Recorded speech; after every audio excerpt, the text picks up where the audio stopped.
நேற்று நைட்டு நடந்த சண்டேயில் சாண்ட்ராவுக்கு உடம்பு சரியில்லைன்னு சாண்ட்ராவை ஹாஸ்பிட்டல் கூட்டிகிட்டு போயிருந்தாங்க. இப்போ எல்லா செக்கப்லாம் முடிஞ்சு அவங்க நல்லா இருக்காங்க. இப்போ ரிட்டன் வீட்டுக்கும் வந்துட்டாங்க. வரும்போது பிக் பாஸ் ஹவுஸ்லேருந்து அவங்க வரும்போது விக்ரமும் சபரியும் போயிட்டு அவங்கள கை பிடிச்சி கூட்டிகிட்டு வராங்க. சபரி கை ஃபுல்லாகவே பிடிச்சி பாத்ரூம் போகணும் அப்படின்னு சொல்கிறாங்க. பாத்ரூம் வரைக்கும் கூட்டிகிட்டு போகிறாரு. அப்போ வந்துட்டு கேட்குறாங்க இந்த மாதிரி, டேய் நீ எனக்காகவா கார்லேருந்து இறங்குன அப்படின்ன உடனே, அதெல்லாம் விடு, இது ஒரு கேம் தானே அப்படின்னு சொல்கிறாங்க. உடனே அங்கேருந்து விக்ரம் சொல்கிறாரு, உனக்கு ஃபிட்ஸ் வந்துருச்சு, அதை விடையா கேம் முக்கியம் அப்படின்னு அவர் சொல்கிறாரு. இந்த பக்கம் கானா வினோதனா வந்துட்டு, அதெல்லாம் நீ விட்டுரு, அதெல்லாம் நீ யோசிக்காத அப்படின்னு சொல்லிட்டு அவரும் சொல்லிட்டு போகிறாரு.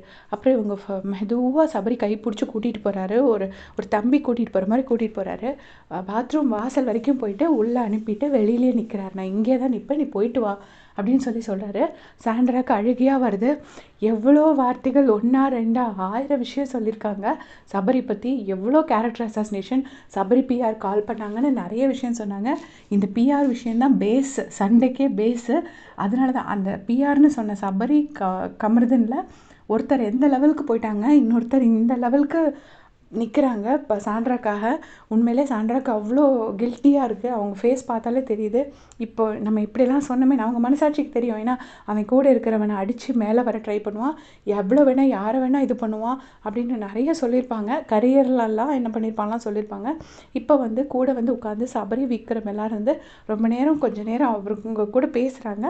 வினோதண்ணா இப்போ தூங்கினாருன்னு எனக்கு தெரியாது.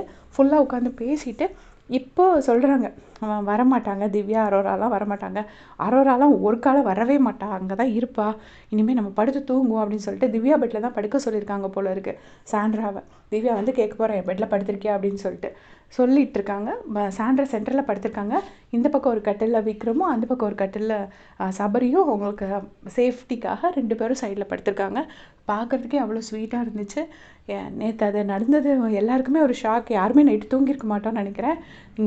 சுத்தமாக தூக்கமே வரல ஃபுல் நைட்டு.